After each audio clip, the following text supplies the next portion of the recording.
Welcome back to the Big Tire Garage. Now, today's video is going to be the relaunch of this project behind me, and that is because recently I asked you guys for basically your opinion on how to continue with this project. I simply posted a video online and I asked this question. You guys tell me in the comments section below, how do you want me to finish this Comanche? And you guys answered pretty substantially that you wanted a series on this vehicle. And so that's what I figured I would do. What I didn't know is that I already had a full episode shot on this vehicle. I just never put it together, never sent it to post to get edited, and basically never posted it. And so I have a video on this. So this is gonna be Comanche, or the Gomanche is what we called it, Gomanche Relaunch. This is going to be episode 1. Now, in order to get you all caught up on this vehicle, this is what this vehicle is all about. When I left my television show, I put out basically a poll on social media, said what vehicle should I build, my Willys wagon or this Jeep Comanche? Everybody wanted the Jeep Comanche built, so I started building this truck. And I hit a wall on this truck when I got to the point of having to do sheet metal or bodywork. And that was a wall that I hit, and I just basically walked away from the project because I couldn't wrap my head around how to get it done. I then moved over and started working on my Willys wagon, and then I started making my television show four-wheeler, and now I'm making my new television show, Build for Off-Road, and this thing has literally moved from either end of the shop 3 or 4 times with a couple things done to it here and there. But this is the relaunch episode. So before we get into what we're gonna do today, let's go ahead and catch you up as to what we've already done on this project. So as I said before, it started in my home shop where I went ahead and basically chopped this Comanche up, started building a custom 4-link rear, 3-link front suspension. I had this crazy idea to run a JK engine in it, and in order to get it to fit, I had to cut a lot of the firewall out and push everything back. Once the drivetrain was in and the suspension was done and the axles were rebuilt, then it was a roller, and then it came down here to this shop. I've done a few things on it, and that's what today's video is going to cover. Today's video, we're gonna start by working on the floor. So before we start on new work, let's get caught up. Let's jump right into the video that I've already shot and hadn't posted for you. So really, we're jumping in a time machine. We're probably going back 4 years to when I was shot this. So if I look younger, that's why. If I don't look younger, I have no excuse for that. So here we go, back in time. I should do that Wayne's World thing. Here we go.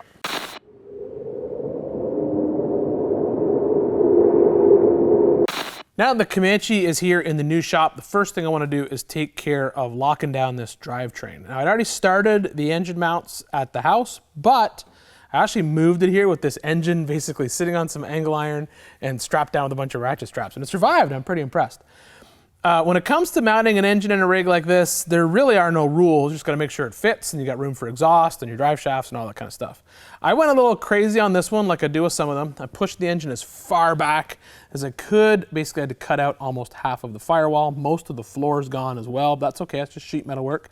And then I got the engine good and low. That's a fine line though. You don't want it so low that the oil pan becomes low-hanging fruit for rocks. So basically what it does, I've dropped it down as low as I feel comfortable with. The oil pan's basically flush with the bottom of the frame rail. And then I offset it to the opposite side of the differential pumpkin. In this case, this is a driver's side drop, so the entire drivetrain is pushed over to the passenger side by 1.5 inches. That does a couple things for me. Gives me more clearance for that drive shaft to come down to the front axle, and also gives me clearance for that axle when it's at full stuff, because remember, this thing is low. Right now, we're basically sitting maybe 1 inch above full stuff, and this, I still have something secret planned to get it looking even lower. But now that I know where the engine's gonna go, and I'm happy with it, the next step is to build some mounts. Plasma table. Fast cut plasma table.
With the engine and transmission sitting under its own weight, I now want to deal with the transfer case. Now I'm just going to run right now this basically stock Jeep. It's a 241, I believe. That's a 2.72:1 low range ratio. I could swap this out in the future for a rock track case, which is same Jeep model transfer case, goes behind the Jeep JK automatic, but it's a 4:1. But I think what I'll probably do instead, if I want that additional low range, is swap out this extension housing for an Advanced Adapters Rubicrawler kit, which is another 2.72:1 reduction in this extension housing, because this extension housing is basically empty. There's just a spud shaft in there. So by doing that, I'll basically have an even deeper ratio, as well as, you know, almost like a 4-speed transfer case. Honestly, the Rubicrawler is getting almost to the same price as the rock tracks, because the rock tracks are getting harder and harder to find, because they were only used in the Rubicons and they were only used in certain years of Jeep JKs, and once again has to be behind an automatic transmission. The downfall is I cut all this floor out fit this engine and transmission, and now I have to cut even more floor out to fit the transfer case.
So at this point, here's the situation that I have. I absolutely hate half of this floor. So what I have is I have the firewall basically rebuilt to surround my V6 engine, but the floor and the transmission and transfer case tunnel, I think it looks absolutely terrible. And I know that even though this is going to be completely covered up and no one's ever going to see it and seats are going to be over it, it's going to bother me forever. So sometimes when this happens, the best decision is to just cut out what you've done and completely rebuild it.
All right, I am a lot happier with how this floor looks than that original plan that I tried to do with the factory pieces. So now that this is done, well, it's not officially done. What I still need to do is basically throw a few more spot welds on these seams, and then I'm actually gonna body work all this piece in here just to basically seal it up 100% with some seam sealer and probably some short strand fiberglass filler, but I'm gonna do that later on, probably after the roll cage, because I'm still gonna have to do some welding in here. But the plan here will be to finish this out, make it look almost as good as the outside of the body, even though it's gonna be covered up, because I think it looks really, really cool. Now, I need to move on to the bed and try to make it look as cool as this.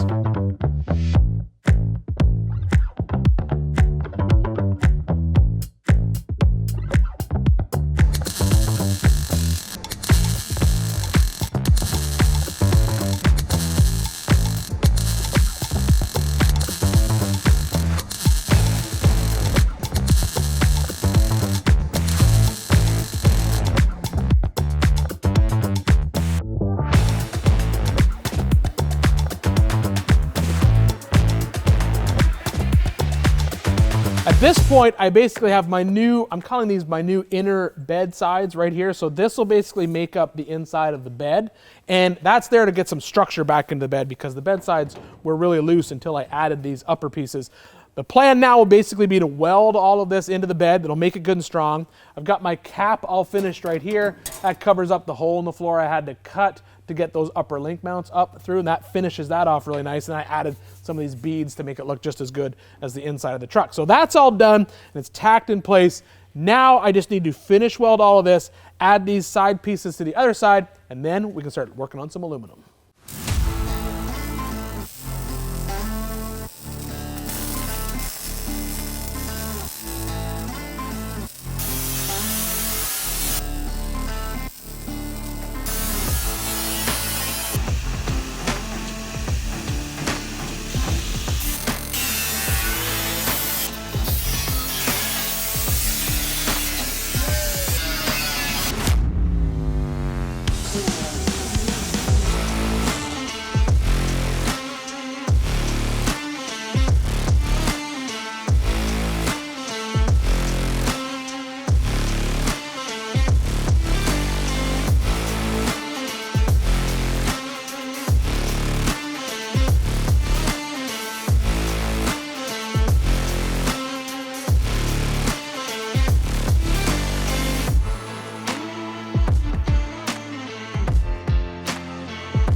A few moments later. So today we're gonna work on this section right here. It's kind of where I left off. I've already bent a couple of tubes for this rear spare tire carrier, but it's kind of just mocked into place.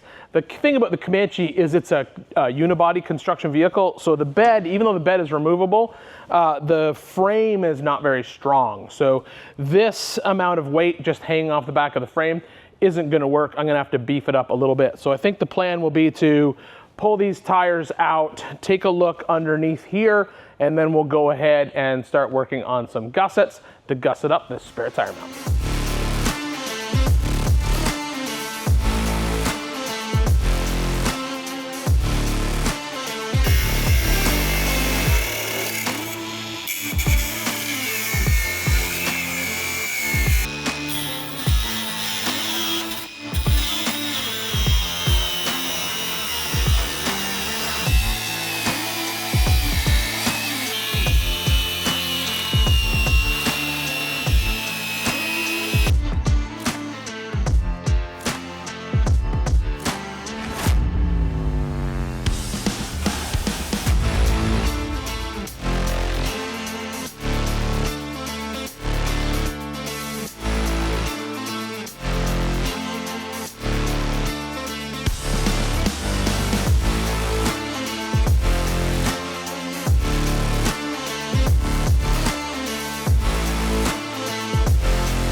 I know that having 2 spare tires on the back of a rock crawler seems absolutely silly, and honestly, it really is. You don't need it. Half the time when I go for Overland, I don't even take 1 spare.